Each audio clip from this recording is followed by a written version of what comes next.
is Demian Brady. He is Vice President of Research with the National Taxpayers Union Foundation. And Demian, you guys are entering into a little bit of a territory here that'll make some people uncomfortable, but I think it's important. And let me set the stage by saying this. You think about compensation that our politicians receive. They get benefits certainly from working their job, knowing people, the connections.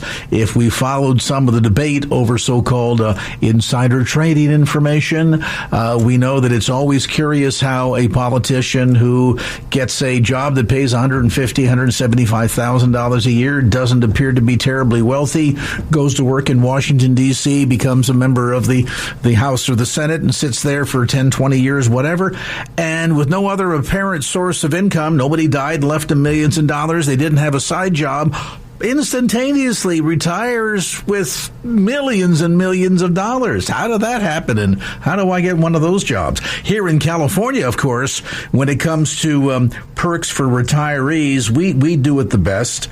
Probably one of the recipients in our state from the CalPERS, that's the Public Employee Retirement System, that really knows how to negotiate a retirement plan, is the former manager of CalPERS, Curtis Issue, who earns, retired, you ready for it? $418,608 retired.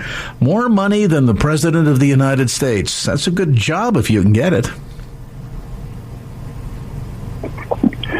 Yeah, thanks for having me on. It's an interesting discussion. A lot of people aren't aware of the generous perks that taxpayers provide to presidents after they leave the White House. So it's an issue we've been working on for a while, trying to raise awareness to all the salaries and perks that members of Congress get, that the president gets, the vice president, and there's even some benefits available to widows of former presidents as well. Those aren't very costly, but the big one are the pensions that the former presidents get, and we also provide funding for office space for them, and that includes funding for staff, and then funding so that they can buy the equipment that they need for the office, and postage, and subscriptions, and things like that. So it's costing taxpayers about $5 million a year providing these perks for former presidents. And as you noted, with a $37 trillion national debt, we got to turn over every stone and find ways to save money here and there a little bit in programs like this, and then turn attention to larger scale programs as well. Well, if we stay with the spirit of this being quote unquote public service, the operative word there being service, it isn't to suggest that a person who has served the government and the United States honorably for many, many years, in whatever role it might be, assembly member in the state house or Congress or a senator or a president for that matter, that they shouldn't receive some form of compensation. I think, though, where this begins to sort of raise some eyebrows is the notion that not only there's no limitation to this, meaning once you retired from office, if you happen to get in young and get out young and you live 40 or 50 years in retirement, you're going to get these benefits right up until the day you die. The other interesting thing, I think, is the ability to see a lot of these perks that you don't even list. I mean, for example, you talked about, well, they get an office, they get an office staff, they get all of their travel expenses are covered, all of their security costs are covered, and those numbers are not even disclosed, and I got to imagine there's a reason why, and it goes beyond just the notion of security, and that is it's classified because it's a staggering number. And by the time you start to total what these individuals are receiving, well, let's use Bill Clinton as an example. He spent 8 years in the White House. By the time we're done with his retirement compensation, personnel benefits, his pension, payment for office space, communications, printing, supplies, materials, equipment, it's costing the taxpayer a whopping $1,282,000 every year. And the other thing, too, that's kind of staggering about all of this, Demian, is the notion that there's little thought given to the ability to double or multiple dip. For example, here in California, Jerry Brown, who served as our governor longer than any other, 4 terms in office, but there's a change in law, so he was able to serve 4 terms. He also served as our Secretary of State, as our Attorney General, and as the mayor of Oakland. And guess what? He receives a full pension for every one of those roles. So even with that, somebody that, for example, has served in Congress for many years and then moves up the proverbial chair and eventually becomes, vice president and then president. Yes, I'm talking about Joe Biden. Joe Biden is earning $413,000 a year through the multiplicity of pension, both the congressional as well as presidential pension. That's more than what the current president is making. What's wrong with that picture? Yeah, exactly. Yeah, the president gets paid $400,000 in a salary, and President Trump during his first term and so far this term, he donates all that money to various public causes. Biden is eligible to double dip in both of these programs. It's not very often that it happens, but he served in the Senate from 1973 to 2009, and then another 8 years as vice president, which counts towards his congressional pension, and then on top of that, he's able to collect the presidential pension, which is equivalent to a cabinet secretary salary, which is about $251,000 this year. So combined, he makes more in retirement than he did as president, and that's pretty outrageous, especially considering the fact that in the modern era, all these former presidents are millionaires. They come out of office probably wealthier than they were when they went in. Certainly the case for Clinton and for the Obamas. And they have so many opportunities these days through book deals, production deals, getting paid a fortune for speeches that they get to do. That's why if there is reform legislation that would cap this, and it doesn't touch the security costs that you talked about at all, and it doesn't cover, it wouldn't cap any health benefits that some of them may be able to get, but they'll put a cap on the pension, and it's time to put a cap on these office expenses. Well, and I think that a bit more about the background of that too. I think a lot of people that would say, "Look, let's not be ridiculous about this. These people have served. We may not agree with how honorably or how well, but they have served. Certain things, I think most Americans would agree they're entitled to, like the security component. I oftentimes question all of the office expenses only because, you retire from this. Most of the guys that leave the job are in Barack Obama maybe is a recent exception, but most are in their later 60s, 70s, or 80s. What do you need an office for? Aren't you done? And if you want to open up an office and set up your booking schedule department, right, for tours and what have you, well, then go ahead. Free country. But why should the American taxpayers be paying for that? The other thing, too, and this is where maybe, we talk a lot about means testing, and, if you earn over a certain amount, once you've become eligible for Social Security, you're going to begin to see the Social Security stipend reduced because of the extra money that you're earning. I will never forget when Bill Clinton left office and Hillary started making noises about running for Senate. She had to establish residency in New York, and the Clintons did not have enough money for a down payment to buy a home. Now, granted, it wasn't a shack, but still, they did not have the personal assets after 8 years as governor of Arkansas, 8 years as president, to be able to afford to buy a home, and the money had to be loaned to them.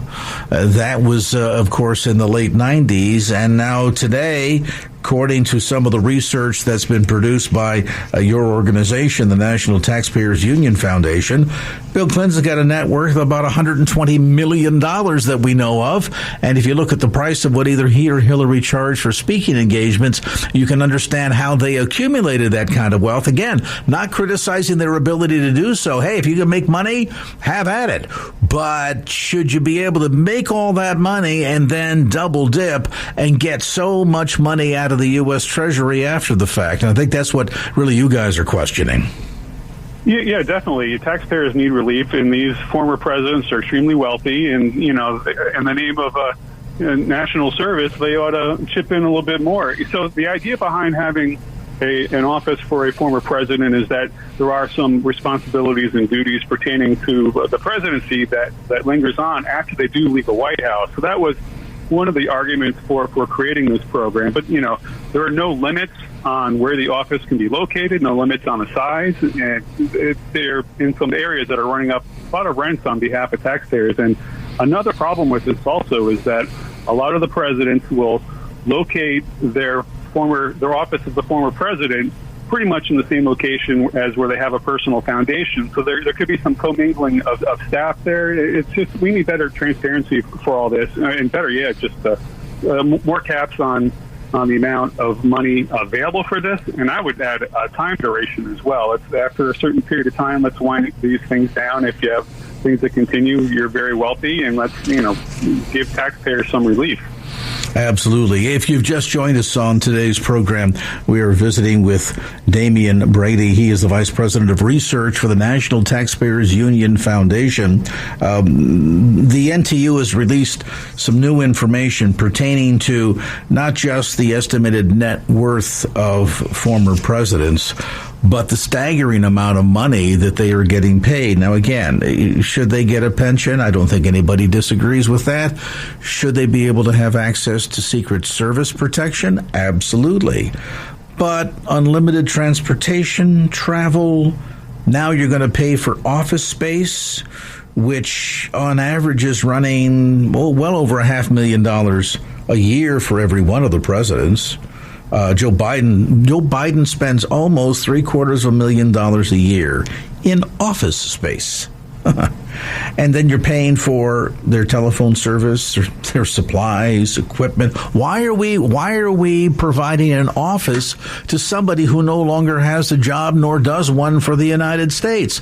Again, if they want to go and become an author or become a public speaker or get involved in consulting or whatever it is that they'd like to do, knock yourself off. Why should that be at taxpayer expense? Or should it? We'll take a time out, come back to more of our conversation. Demian Brady with us today from the National Taxpayers Union Foundation. Back with more as Lifeline continues.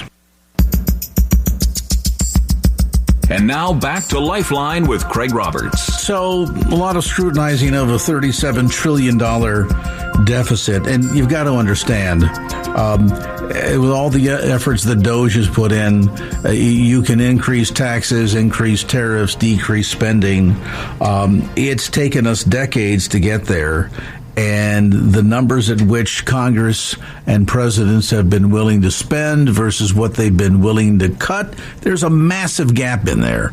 Even as there's been close scrutiny of the amount of money that's been shaved off of the annual expenditures in D.C. related to the work of DOGE, comes nowhere near the trillions of dollars that we were promised. And yet, under the last presidency, we saw trillions added, and the one before that. In fact, there's not been a single president going back to Ronald Reagan. I think we had 1 year of a balanced budget or a couple of years under Clinton. But aside from that, the restraint, especially by Congress, to not spend beyond their means is just not in their vocabulary. And a lot of this, I know, is in response to the hue and cry of Americans that are just tired of having this albatross around our neck and maybe starting to feel a little bit guilty about what we're passing on to our children and grandchildren. But that said, when it comes, Demian Brady, to managing the money that is being spent by presidents and all of these presidential perks, again, we're not just talking about providing for their security, providing for their health care, providing a pension. I think most reasonable people would argue they deserve it. They should get it. But all these other perks, like we're going to pay for an office for you and do that in perpetuity. And all of these other goodies that add up on top of a spectacular increase in their ability to earn money. I mean, again, Bill Clinton going from, we don't have enough money for a down payment on a house to establish residency in New York to now being worth north of $120 million. Seems like something has got to give. The question is where and how, and who ultimately is responsible or accountable for these expenditures as they stand? Yeah, there's some excellent questions. So, first, just a little bit more about the background of this, because it goes, this presidential, all these perks were established in the late 1950s, and it was basically sold as what turns out to be a lie, because at the time they said, oh, poor Harry Truman has left the White House, and he's down on his luck financially. So that was one of the big reasons for passing the law that provided these perks. And then a couple of years ago, after his widow's papers were made public, it turned out that he had a lot more wealth than was let on at the time. So, but even regardless, in the modern era, these former presidents just have so many opportunities to raise additional income, so that we should be looking at ways to trim this. And Senator Joni Ernst has introduced legislation that would cap the pension amounts that they would get. They would still get a pension, they still get health benefits, and it wouldn't impact any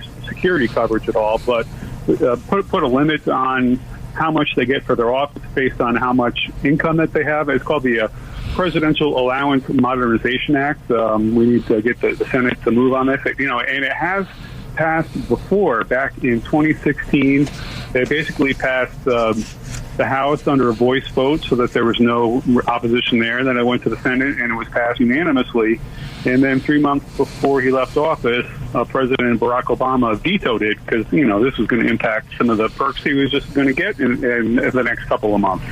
So if he put this on Trump's desk, I imagine he would sign it in a heartbeat. So I'm looking forward to seeing Congress move on this legislation to get some reform and relief for taxpayers. They really need to look at it. There's the other thing too, to the broader issue, and this is where Congress really needs to step in. As I suggested earlier, the capacity to double and triple dip. Now again, a workman is worth his hire. If somebody has served their country faithfully, I'm not saying that they do not deserve a pension, but like in my example of the gentleman who used to manage the California State Retirement and Public Employees Retirement System, walking away with $418,608 a year retired.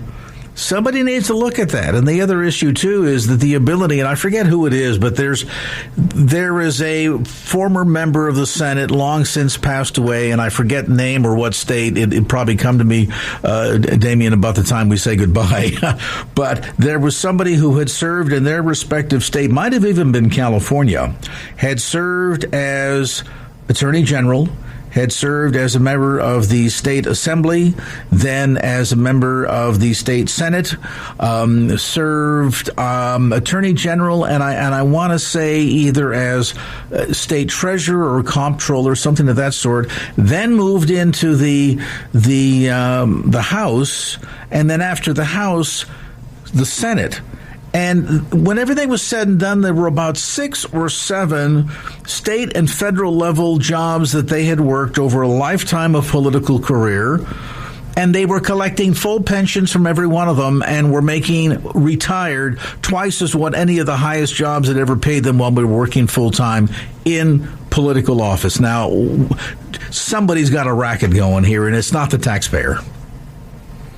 Right, yeah, the taxpayers are the ones footing the bill for all this at the state level and at the federal level as well. There are some guardrails needed to be put in place to protect taxpayers from exorbitant pensions. One thing we're able to get done last year is to finally close the loophole that lets convicted members of Congress continue to collect a pension. The No Corruption Act was passed late last year. And before that, as long as a member who could be sitting in jail, as long as they had an appeal against their conviction going on, they could continue to collect their pension. So the No Corruption Act put an end to that.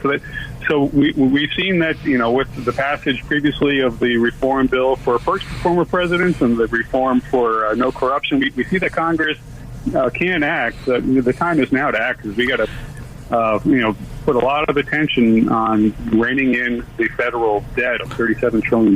We're just kicking the can down to the road if we do nothing. Well, and both federal, and I know this is a little bit out of your wheelhouse, but, you know, a different subject, same day, or same subject, a different day, that the issue of the weight of, for example, we're all the talk now about, look at what's happening to Social Security, and it's going to run out of money, and the year keeps getting closer and closer and closer, and what are we going to do? And this is an unfunded retirement system, and I'm thinking to myself, and all of these state, federal, as well as local municipality and county retirement systems are in many cases equally as unfunded, and we continue to see public employees. I mean, they went from having the worst jobs with the worst compensation to having the best jobs with unbelievable compensation, and nobody's holding their feet to the fire and say, wait a minute, how can we possibly afford to pay you and three of your successors more money than what you were making in the job when you were doing it full time? And by the way, we got a guy doing it right now full time.